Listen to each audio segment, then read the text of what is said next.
Hi, all of you. This is Ashwin. I welcome you all for current events of the day and our precious Sanmu Mayas Academy.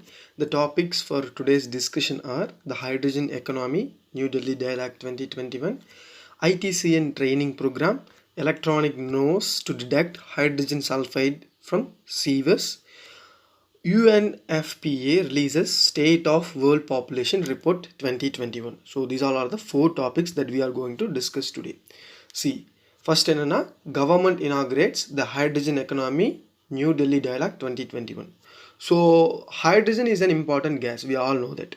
So hydrogen one day we are going to uh, produce and we are going to use it for a future purpose. அதாவது petrol டீசலுக்கு பதிலாக we are going to use this hydrogen for the as an renewable energy source. So இது எப்படி பண்ண போகிறாங்கன்னா the New Delhi Dialogue 2021 is organized by the Energy Forum, an independent think tank in India, in collaboration with the Federation of Indian Petroleum Industry. So எதனால் இங்கே Indian petroleum industry வருதுன்னா we are going to use this hydrogen as an manufacturing power or as an fuel. So that is why we are having this industry here to check on the things, what all are those going on these industries. The dialogue aims to discuss emerging hydrogen ecosystem and exploring opportunities for collaboration, cooperation and coalition to develop this H2. The dialogue will comprise a high-level ministerial session followed by panel discussion by eminent policy makers. So, எல்லாருமே engage ஆகி they will be discuss how to use this hydrogen as a fuel and how to we can reduce the petrol and diesel usage. So, likewise they will be discussing in the panel. And the next, what is this national hydrogen energy mission? So, Union budget 2021 இருந்து 2020 they have announced this. Recently they have announced this budget by the finance minister. So what it says, the mission will draw a roadmap for using hydrogen as an energy source. So climate change அதிகமாக இருக்கனால we are moving towards renewable sources and gases. So natural gases we are moving. So this is one point regarding that sustainable development goal and regarding budget also. The mission will also focus on the generation of hydrogen from green power resources. That's true.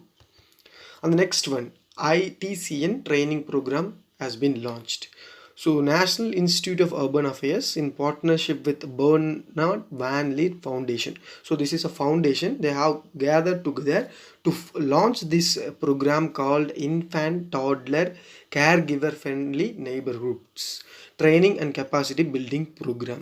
So it will encourage the participation of the neighborhoods and it will be giving some certification to the neighborhoods present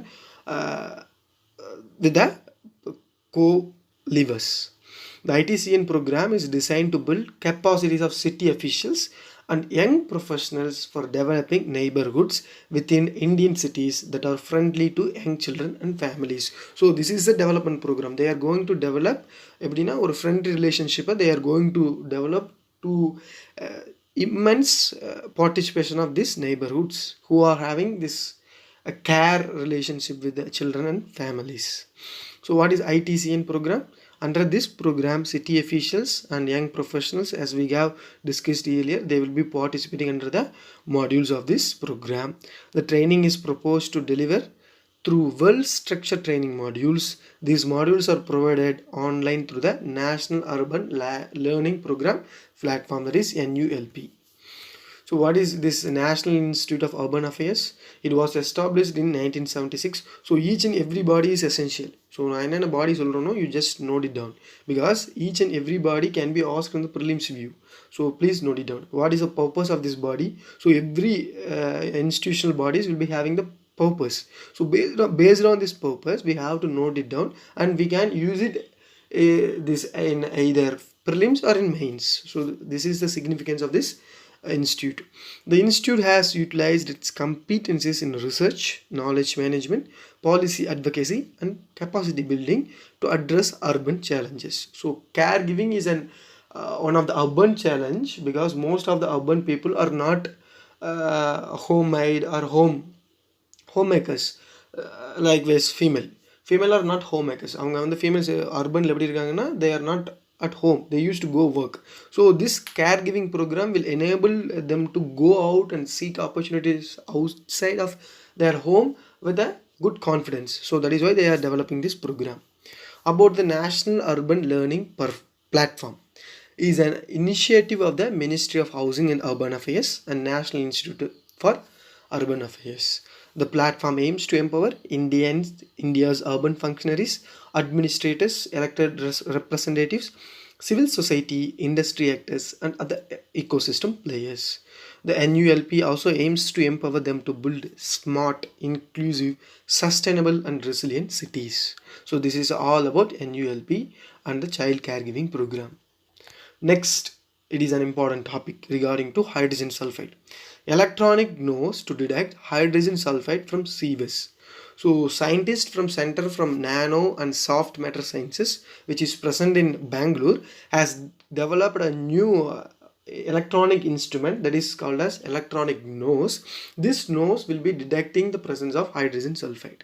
So from where it will be detecting this hydrogen sulfide? It will be detecting it from swamps and sewers. Swamps in the sense சேறுநிலம், sewers in the sense சாக்கடைகள் குப்பைகள் அந்த மாதிரி இருக்கிற இடத்துல இருந்து they are going to detect this electronic nose. இது எப்படி ஹியூமனோட nose எப்படி detect smells, it either be a bad or good smell, it will be detected by the human nose and animal. So likewise, this hydrogen sulfide can be detected by this electronic nose which has been developed by this Bangalore Science and Technology Related Institute. So what about hydrogen sulfide? Hydrogen sulfide is a chemical compound which with a formula of H2S. We have studied it in the primary school. It is a colorless chalcogen hydrate gas. It is not having color. Please note it down. It can be asked with a statement in the prelims. It is with a characteristic foul odor of rotten eggs. So அழுகின முட்டை எப்படி ஒரு smell இருக்குமோ it will be having likewise smell. Hydrogen sulfide is slightly denser than air. It is also poisonous, corrosive and flammable. So இது வந்து எரியும், ஹார்டாக இருக்கும், and it is a poisonous gas. So let us discuss extraordinarily.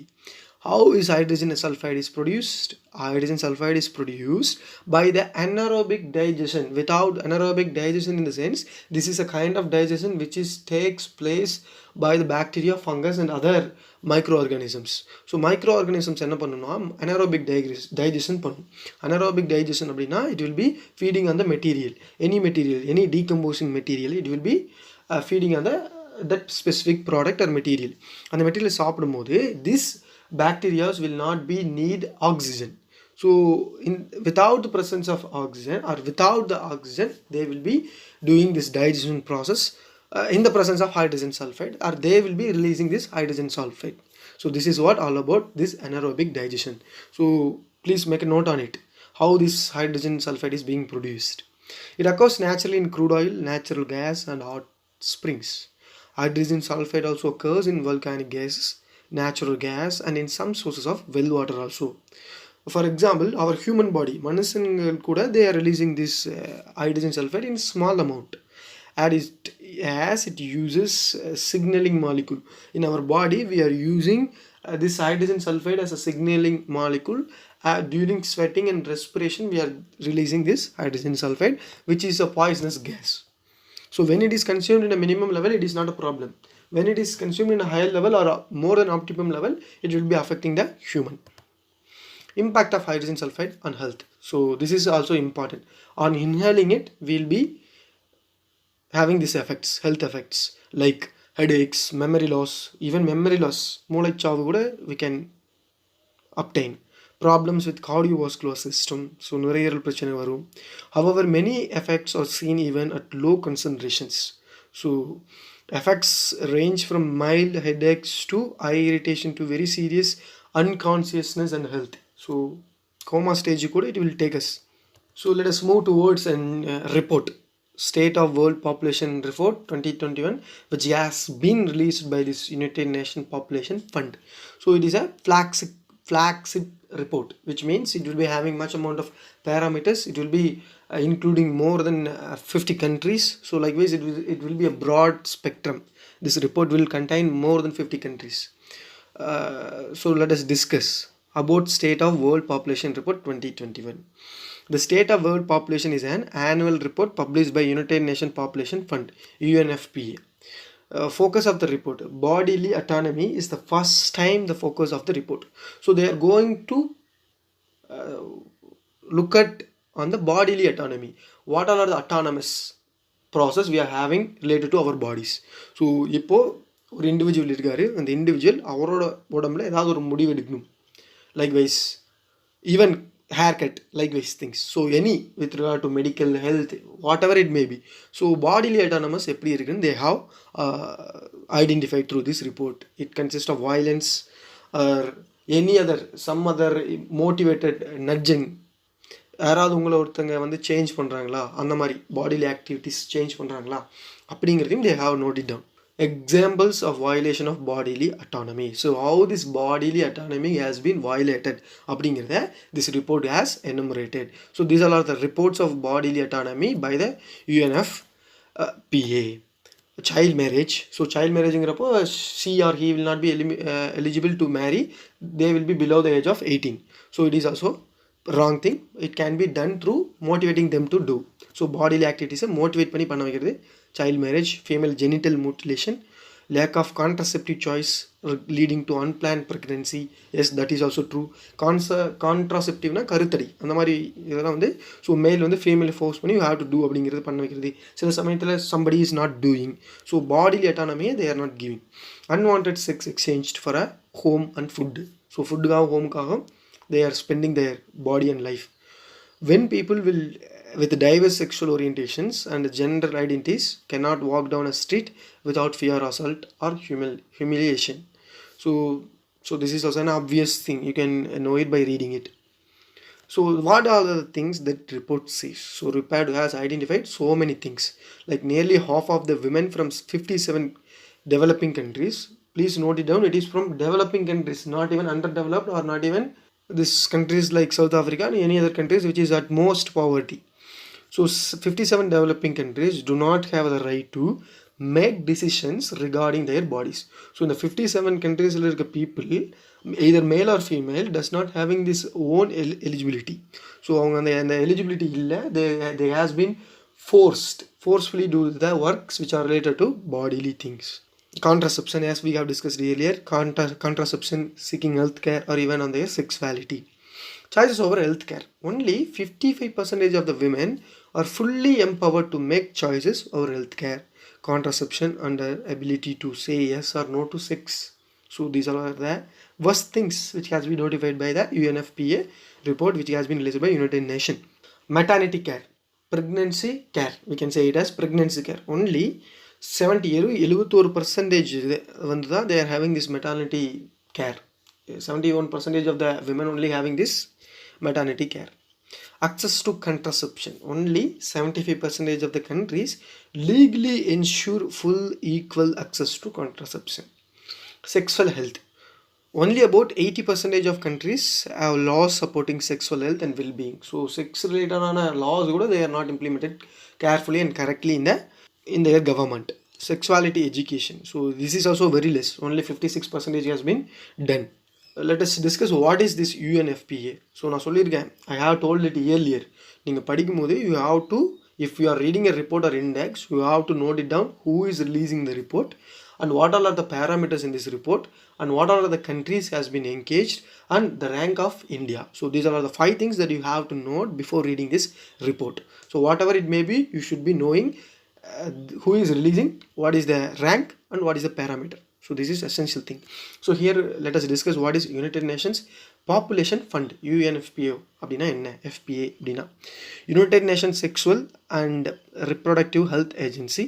So this is an agency which is related to sexual and reproductive health.